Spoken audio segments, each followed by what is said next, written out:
বৌমা, বৌমা, আমি তো কাশতে কাশতে মরে যাইতেছি। বৌমা, আমার কাছে একটু আইও না। আমার পোলাটা যে বিদেশ গেল, আর একটা বারো খবর লইল না যে অসুস্থ মারারে বাড়িতে রেখে আইছি। থাক, আমার খবর লন লাগতো না। আল্লাহ শুধু আমার পোলারে সুস্থ রাখুক, ভালো রাখুক, এটাই আল্লাহর কাছে আমার চাওয়া। ও বৌমা, বৌমা, এই যে সারাদিন এত বৌমা বৌমা করেন কেন? আর এত সারাদিন হক করে কাশেন কেন? একটু চুপ থাকতে পারেন না? বৌমার কি কোনো কাজ নাই নাকি? বৌমা, আমি কি সাধে কাশি? আমার শরীরটা তো ভালো না। তুমি তো এক নজর আয় আমার চাও না আমার কি লাগবো না না লাগবো। ডাক্তারের কাছে নিয়ে যাব, টাকা পয়সা পাবো কোথায়? কি করবো মা, আমার পোলাই কি বিদেশ থেকে টাকা পয়সা পাঠায় না যে আমার এই সামান্য কয়টা টাকা দিয়ে ডাক্তারের কাছে নিয়ে যাইবা? যে টাকা পাঠায় তাদের সংসারই চলে না, আবার সব চিকিৎসা করাবো। কি করবো মা, আমি তো জানি আমার পোলা হাজার হাজার টাকা পাঠায়। আমার লিগে বেশি কিছু করুন লাগবো না, অল্প কয়টা টাকা দিয়ে আমার ডাক্তারের কাছে নিয়ে যাও। আমার তো আর সহ্য হইতেছে না, আমার বুকের মধ্যে অনেক কষ্ট হইতেছে। আচ্ছা বৌমা, আমার বলাই যে এই টাকা পয়সা পাঠায়, ওইসব দিয়ে তো তুমি তোমার বাপ মা ভাই বোনের লয়ে আনন্দ ফুর্তি করে খাও। কই আমি তো কোনোদিন কই নাই। কি বললি তুই? এই কি বললি তুই? আমি আমার বাবা মাকে খাওয়াই, তোকে খাওয়াই না? এই তুই এত বড় সাহস? হ্যাঁ, চুপ, একদম চুপ। এই বুঝ, এই আমি তোরে খাওয়ান দেই না? হ্যাঁ, আমি তোরে পোশাক দেই না? তুই কোন ঘরে থাকস? হ্যাঁ, বৌমা, বৌমা তুমি কি করতেছো? আমার কাছে তো আমি তো তোমার শাশুড়ি বাবা জানা তো বৌমা।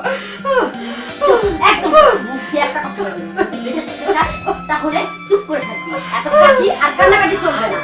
আমি তো চিকিৎসা করাবো কিনা সেটা আমি বুঝবো।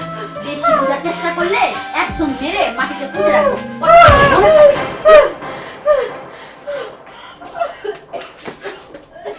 আল্লাহ আল্লাহ, কি জল্লাদ বউ না, এটা তো হয় না।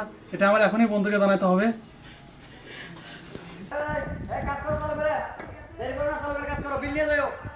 বিকালে বিল নিয়ে যাও।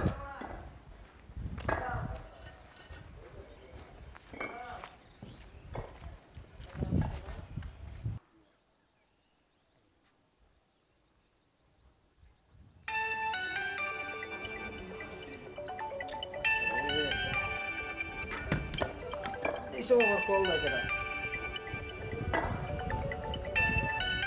তোমরা সময় পাও না? এই সময় কল দাও। কিরে সাগর, কেমন আছিস? হ্যাঁ দোস্ত, আলহামদুলিল্লাহ আমি ভালো আছি। তোর কি খবর? এই তো খবর তো ভালোই।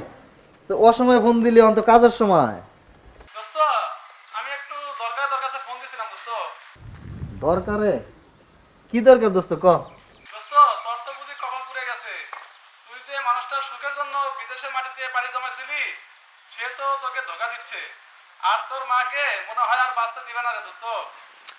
কি উল্টা সিধা কথা বলতেছিস বোকার মতো? আমি কার জন্য বিদেশ পাড়ি দিছি, আর মার কি হয়েছে? কি কস না কস? তোর বউ তোকে ধোকা দিচ্ছে, আর তোর বউ তোর মার সাথে প্রচুর অত্যাচার করছে। তোর মা যদি কিছু বলে তাহলে তার গায়ে হাত তোলে এবং অনেক অত্যাচার করতেছে। এবং কি আজকে তার গলা টিপে দিয়ে মারতে নিছিল। কি কইতাছস তুই? এটি আমার মার গলা গলা টিপে ধরছে মানে? কি কস তুই? আমার তো বিশ্বাস হইতেছে না বন্ধু। দোস্ত, আমিও প্রথমে বিশ্বাস করছিলাম না, কিন্তু আজকে যখন নিজের চোখে দেখলাম তখন আমি বিশ্বাস না করে থাকতে পারলাম না দোস্ত। তুই তুই বানায় বানায় কইতাছস না তো? না দোস্ত, আমি সত্যি বলতেছি। তুই এখনই দেরি না করে তাড়াতাড়ি দেশে চলে আয়। ঠিক আছে বন্ধু, আমি দেখতেছি কি করতে পারি। আমার মায়ের জন্য আমি বিদেশ আইছি। আজকে যদি আমার মায়ের কিছু হয় আমি বাঁচব না বন্ধু, আমি বাঁচতে পারব না। আর দোস্ত, তোর একটা কথা বলি, কান্না করিস না। আর আমি যে তোর এই কথা বললাম, তুই কাউরে কিছু বলিস না। চুপি চুপি দেশে চলে আয় দোস্ত। না ঠিক আছে, আমি কারো কিছু কমু না। আমি কন্ট্রাক্টরের সাথে কথা বলে আমি কালকে এই দেশে রওনা দেবো। আমি এই বিদেশ করব না, তাইলে আমার বিদেশ করে লাভ কিন্তু আমার মাই না বাঁচে। কি হয়েছে? আপনি এভাবে কাটছেন কেন? কি হয়েছে আপনার? আপনি আইসেন ভাই, আমার তো কপাল পড়ছে ভাই।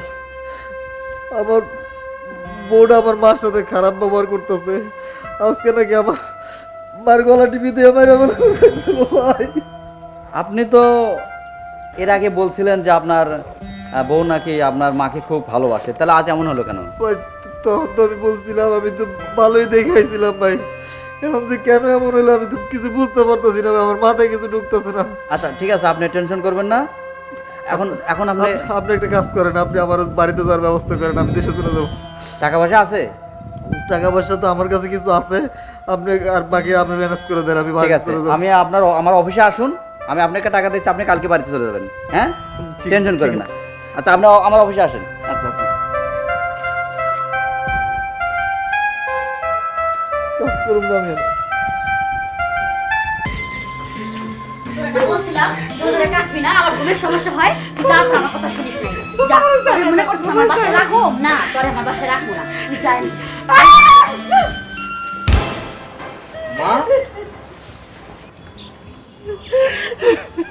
হারামির বাচ্চা, তোর কত বড় সাহস! তুই আমার খায়া আমার পয়রা আমার বাড়িতে থাইকে তুই আমার মারে গলা ধাক্কা দিয়ে বের করে দেস? তোর এত বড় আস্পর্ধা! হ্যাঁ, তোর এই খবর না আমি অনেক আগে থেকেই জানছি। কি পাইছস? ভাই কি শুরু করছস তুই? তোরা তো বড় সাহস কে দিচ্ছে? দেখো, তুমি যেটা দেখছো ওটা আসলে তুমি ঠিক দেখো নাই, ভুল দেখছো তুমি। তোমার আম্মা অসুস্থ মানুষ, ঘরের মধ্যে প্রস্রাব পায়খানা করে। আমি বলছি একটু বাইরে এসে প্রস্রাব পায়খানা করতে, উনি কথা শুনে না, তাই আমি এই কাজটা করছি। উনি কথা শোনে না তাই এই কাজ করছস? আজকে আমার মা চলাফেরা করতে পারে না, সে বাথরুম করে ঘরে, এই জন্য তুই আজকে তার সাথে এত বড় দুর্ব্যবহার করলি। এই, যদি তোর বাপ মা যদি এমন করতো, তোর বাপ মা যদি আজকে বিছনায় পড়তো, তুই পারতি? এই তুই পারতি? তুই কি মানুষ? তোর মধ্যে মনুষ্যত্ব বলে কিছু আছে? তোরে আমি এই বাড়িতে রাখবো না, এই বাড়িতে আমি তোর আর জায়গা দিব না। তুই আমার বাড়ি থেকে এখন বেরোবি, যা তুই বেরোবি। আম্মা আম্মা আম্মা, আমার ভুল হয়ে গেছে, আমি আর এরকম কখনো করবো না। আমি আমার ভুল বুঝতে পারছি আম্মা, আপনি আমার মাফ করে দিয়েন। বৌমা, ওঠো। আমি তো মা, আমি কোনো সন্তানের উপর রাগ করে থাকতে পারি না। আমি তোমারে মাফ করে দিচ্ছি বৌমা, তুমি তো বুঝেছি না আমার লগে এমন করো না। ও বাজার, তুই বৌমারে মাফ করে দে, ও ছোট মানুষ, ও একটা অন্যায় করছে। না মা, ওরা মাফ করা যাবে না। ও যে অপরাধ করছে আমার চোখের সামনে আমার মারে ধাক্কা দিয়ে গলা ধাক্কা দিয়ে বের করে দেয়, ওরে আমি এই বাড়িতে রাখবো কখনোই না। বাজার, ও বুঝতে পারে না, ও যদি বুঝতে পারতো আমার লোক এই ব্যবহার করতো না। আমি ওরে মাফ করে দিছি বাজার। বৌমা, তুমি ওরে নিয়ে ঘরে যাও। দেখ দেখ, তুই কারে বের করে দিছিস? তুই যাকে বাড়ি থেকে বের করে দিচ্ছিস গলা ধাক্কা দিয়ে, সে আজকে তোকে তোকে এই বাড়িতে রাখার জন্য চেষ্টা করতেছে। আপনি ওরা মাফ করে দিয়েন, আমার ভুল হয়ে গেছে, আমি আর কখনো এরকম করবো না। বাজার, তুই ওরে আমি মাফ আমার করে দে। ভুল বুঝতে পারছি। তুই ওরে মাফ করে দে। আমি ওরে মাফ করে দিছি। ঠিক আছে, ফার্দার যদি কোনোদিন দেখছি আমার মায়ের সাথে এই ধরনের বেয়াদবি, আমি কিন্তু এক বিন্দু পরিমাণ ক্ষমা করবো না, মনে থাকে যেন।